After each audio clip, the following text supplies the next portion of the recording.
اساتذہ کے احترام کے خلاف کوئی قدم اٹھایا گیا ہوگا، کوئی ایسی خبر ہوگی جس میں اساتذہ کی عزت کے اور احترام کا جو ہے وہ ملحوظ نہیں رکھا گیا ہوگا، اس کا خیال نہیں رکھا گیا ہوگا، تو اساتذہ کی بے ادبی کے حوالے سے اس نے کوئی خبر پڑھی ہوگی، تو ساتھ ہی اس نے سوچا کہ میں اپنے دوست سے بات کروں، تو دو دوستوں کے درمیان جو ہے وہ سلسلہ کلام کا آغاز ہو جاتا ہے۔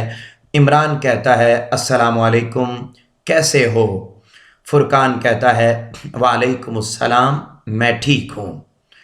پھر عمران، یار ہمارے معاشرے میں استاد کا احترام باقی نہیں رہا۔ عزیز طلبہ و طالبات، یہ یاد رکھیے گا کہ آپ نے السلام علیکم اسی طریقے سے لکھنا ہے، آگے آپ نے رابطہ کی علامت لگانی ہے، وعلیکم السلام بھی اسی طریقے سے لکھنا ہے۔ بعض اوقات بچے السلام علیکم لکھتے ہوئے درمیان میں واو ڈال دیتے ہیں، وعلیکم السلام لکھتے ہوئے درمیان میں واو ڈال دیتے ہیں، تو اس طرح کا کوئی قدم آپ نے نہیں اٹھانا، بلکہ وعلیکم السلام آگے آپ نے رابطہ کی علامت لگانی ہے اور پھر آپ نے لکھنا ہے میں ٹھیک ہوں۔ عمران کیا کہتا ہے، یار اب یہ ندائیہ کی علامت ہے، یہ آپ نے اسی طریقے سے لگانی ہے، یہ مخاطبہ کی علامت بھی ہے، ندائیہ کی علامت بھی اس کو کہتے ہیں۔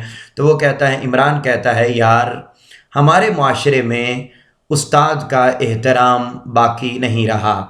فرقان کہتا ہے یہ بڑے دکھ کی بات ہے، بلکہ یہ ایک قومی المیہ ہے، یعنی پورے قوم کے لیے یہ ایک بڑی عجیب بات ہے، یہ پوری قومی ایک بہت بڑا پرابلم ہے، یہ ایک بہت بڑے دکھ کی بات ہے کہ پوری قوم ہی استاد کا ادب اور احترام نہیں کرتی ہے۔ عمران، واقعی اس سے بڑا المیہ کیا ہو سکتا ہے کہ جو قوم اپنے استاد کا ادب ہی نہ کرے۔ عمران کہتا ہے وہ قومیں تباہ و برباد ہو جاتی ہیں جو اپنے اساتذہ کا احترام نہیں کرتی۔ عمران کہتا ہے واقعی اس سے بڑا المیہ کیا ہو سکتا ہے کہ کوئی معاشرہ اپنے اساتذہ کا احترام ہی نہ کرے، وہ قومیں تباہ و برباد ہو جاتی ہیں جو اپنے اساتذہ کا احترام نہیں کرتی۔ فرقان کہتا ہے استاد معمار قوم ہوتا ہے، قوم اور معاشرے کی تعمیر اسی کے ہاتھوں سے ہوتی ہے، جیسا کہ بقول شاعر رہبر بھی یہ ہمدم بھی یہ غم خار ہمارے، استاد یہ قوموں کے ہیں معمار ہمارے۔ معمار کہتے ہیں تعمیر کرنے والے کو، استاد ہی ہے جو پورے کے پورے معاشرے کو تعمیر کرتا ہے، پورے کے پورے معاشرے کی سوچ کا تعین کرتا ہے، انہیں ڈائریکشن دیتا ہے، انہیں گائیڈ لائن دیتا ہے، انہیں ہدایت اور رہنمائی دیتا ہے۔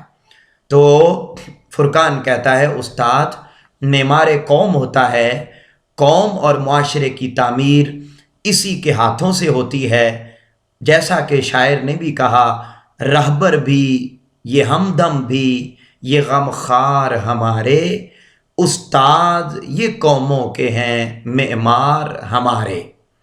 عمران کہتا ہے عمران، استاد ہمیں صرف پڑھنا لکھنا ہی نہیں سکھاتے بلکہ زندگی کو سمجھنے کا شعور بھی پیدا کرتے ہیں، ہمیں اچھے اخلاق سکھاتے ہیں اور ایک اچھا انسان بناتے ہیں۔ اب عمران یہ بات کہتا ہے تو یہ بات سن کر فرقان کہتا ہے فرقان تم نے ٹھیک کہا، یہ کتابیں اور نصاب ہمیں معلومات دیتے ہیں لیکن ہمیں اچھا انسان تو استاد ہی بناتے ہیں۔ عمران کہتا ہے کہتے ہیں کسی زمانے میں استاد کا بڑا احترام کیا جاتا تھا، بڑے بڑے بادشاہ اور شہزادے اپنے اساتذہ کے جوتے سیدھے کیا کرتے تھے۔ فرقان، ہاں یار کتابوں میں تو یہی پڑھا ہے، اسلام میں تو استاد کا بہت احترام بتایا گیا ہے اور انہیں پیغمبروں کا وارث کہا گیا ہے۔ اب دیکھیے دونوں دوست اساتذہ کے احترام پر بات کر رہے ہیں کہ اساتذہ صرف کتابیں نہیں پڑھاتے بلکہ ہمیں اچھا انسان بھی بناتے ہیں، عمران کہتا ہے کہ کسی زمانے میں اساتذہ کا بڑا احترام ہوتا تھا، بادشاہ اور ان کے بیٹے شہزادے وہ بھی اساتذہ کے جوتے سیدھے کیا کرتے تھے اور اس کو اپنے لیے باعث سعادت سمجھا کرتے تھے۔ فرقان: ہاں یار، کتابوں میں تو یہی پڑھا ہے، اسلام میں تو استاد کا بہت احترام بتایا گیا ہے اور اساتذہ کو پیغمبروں کا وارث کہا گیا ہے۔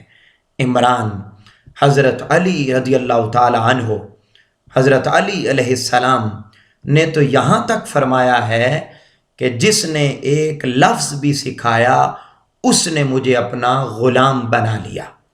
عزیز طلباء و طالبات، یہ آپ نے بھی، یہ چونکہ قول ہے، جب بھی کوئی قول آ جائے، کوئی شعر آ جائے، کوئی حدیث آ جائے مکالمہ میں، تو اس کو انورٹڈ کاماز میں پیج کے درمیان میں لکھنا ہوتا ہے، تو آپ نے بھی اسی طریقے سے پیج کے درمیان میں لکھنا ہے۔ تو عمران یہ بات کرتا ہے کہ حضرت علی رضی اللہ تعالیٰ عنہ نے وعلیہ السلام، انہوں نے تو فرمایا کہ جس نے ایک لفظ بھی سکھایا اس نے مجھے اپنا غلام بنا لیا۔ تو یہ بات سن کر فرقان ایک اور واقعہ سناتا ہے۔ فرقان کہتا ہے میں نے حضرت امام اعظم ابو حنیفہ رضی اللہ تعالیٰ عنہ کا ایک واقعہ پڑھا ہے کہ ایک مرتبہ وہ درس دے رہے تھے کہ کوئی کتا ایک دو مرتبہ ان کے لیکچر کے دوران ان کے قریب سے گزرا تو آپ کھڑے ہو گئے۔ آپ کے شاگردوں نے پوچھا کہ حضرت آپ کتوں کے آنے پہ کیوں کھڑے ہو گئے؟ آپ نے فرمایا میں اس کتے کو اپنے استاد کی گلی میں دیکھا تھا۔ اب آپ دیکھیے کہ شاگردوں نے پوچھا کہ آپ اس کتے کے آنے پہ کیوں کھڑے ہو گئے؟ ایک کتا گزرا نا، تو کتے کے آنے پر کیوں کھڑے ہو گئے؟ آپ نے فرمایا یہ کوئی عام کتا نہیں تھا، یہ وہ کتا تھا جس کو میں نے اپنے استاد کی گلی میں دیکھا تھا، لہٰذا میں، چونکہ یہ کتا میرے استاد کی گلی سے گزرا ہے، میں اس کتے کو عام کتا نہیں سمجھتا، یہ بڑا خاص کتا ہے کہ میرے استاد کی گلی میں سے گزرنے والا کتا ہے، اس لیے میں اس کتے کے ادب اور اس کتے کے احترام میں کھڑا ہو گیا ہوں۔ عزیز طلباء و طالبات، دیکھیے یقیناً آپ نے بھی جب یہ بات سنی ہوگی تو سبحان اللہ زبان سے نکل آتا ہے کہ کس طریقے سے اساتذہ کا احترام ہوتا تھا، اور پھر جب ان کے شاگرد ان سے پڑھتے تھے تو پھر دنیا انہیں امام اعظم کے نام سے جانتی ہے۔ امام اعظم کہتے ہیں بہت بڑا امام، جس جیسا امام کوئی نہ ہو۔ تو امام اعظم ابو حنیفہ رضی اللہ تعالیٰ عنہ کا یہ واقعہ ہے۔ تو اب آپ دیکھیے امام اعظم ابو حنیفہ کو ان کے اصل نام سے کم لوگ جانتے ہیں، ان کا اصل نام نعمان بن ثابت ہے، اصل ان کے نام سے کم جانتے ہیں لوگ انہیں، لیکن امام اعظم ابو حنیفہ کہہ کر انہیں ہر کوئی جانتا ہے۔ تو یہ تب امام اعظم بندہ بنتا ہے جب اساتذہ کا ادب اور احترام کیا جائے۔ تو عمران بھی کہتا ہے سبحان اللہ، کیا بات ہے، حقیقت میں تو استاد کا ایسا ہی احترام ہونا چاہیے۔ فرقان: مہذب قومیں تو اب بھی اپنے اساتذہ کا بہت احترام کرتی ہیں۔ عمران: جو لوگ غیر ممالک سے آتے ہیں وہ ایسا ہی بتاتے ہیں کہ مہذب قومیں اپنے اساتذہ کا بہت احترام کرتی ہیں۔ ان معاشروں میں استاد کو بہت عزت کی نگاہ سے دیکھا جاتا ہے، دفاتر میں، بسوں میں، عوامی مقامات اور ہر جگہ پر اساتذہ کا جب بڑا احترام کیا جاتا ہے اور اساتذہ کو بڑی ترجیح دی جاتی ہے۔ اساتذہ کو، یعنی اگر سفر کر رہے ہوں تو گاڑی میں اگر پتہ چل جائے کہ کوئی استاد کھڑا ہوا ہے تو فوری اسے سیٹ دے دی جاتی ہے۔ آفیسز میں اگر چلے جائیں تو پتہ چل جائے کہ کوئی استاد آ گیا ہے تو اس کو لائن میں نہیں لگنے دیتے، اس کا کام پہلے کر دیتے ہیں۔ الغرض جہاں پر بھی استاد نظر آ جائے تو اس کا ادب اور احترام ایک مرشد، ایک شیخ، مربی کی طرح کیا جاتا ہے۔ فرقان: ہاں یار، وہاں تو صرف شاگرد ہی نہیں بلکہ سارا معاشرہ استاد کا احترام کرتا ہے۔ یعنی باہر کے ملکوں میں صرف شاگرد ہی احترام نہیں کرتے بلکہ سارا معاشرہ اساتذہ کا احترام کرتا ہے۔ عمران، آخر ہمارے ہاں اساتذہ کا احترام کم کیوں ہوتا جا رہا ہے؟ فرقان، اس کی بہت سی وجوہات ہیں، مثلا ناجائز دولت، نااہل لوگوں کا بڑے بڑے عہدوں پر فائز ہو جانا، دین و مذہب سے دوری اور مادہ پرستی وغیرہ۔